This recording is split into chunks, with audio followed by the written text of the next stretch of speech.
There are 4 laws of thermodynamics, which are used to study the behavior of energy flow.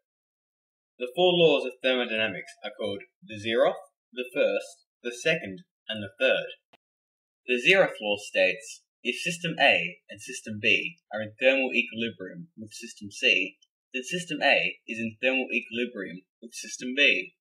This means, if 2 systems have the same temperature as a third, they have the same temperature as each other.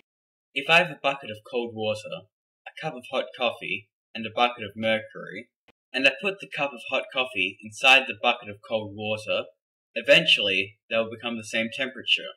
If I then put the cup of coffee inside the bucket of mercury, and the coffee stays the same temperature, then the coffee and the mercury have the same temperature. If the water and the coffee have the same temperature, and the coffee and the mercury have the same temperature, then the water and the mercury will have the same temperature. The first law of thermodynamics states, there is a state function E called energy, whose differential equals the work exchanged with the surroundings during an adiabatic process.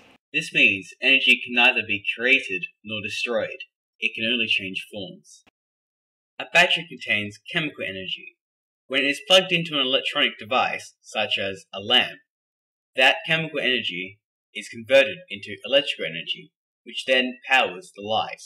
The second law of thermodynamics predicts that the entropy of an isolated system always increases with time. This means, over time, the universe is getting more disordered. If I stack 10 poker chips in a neat tower, and then drop that tower, those 10 pieces would scatter everywhere.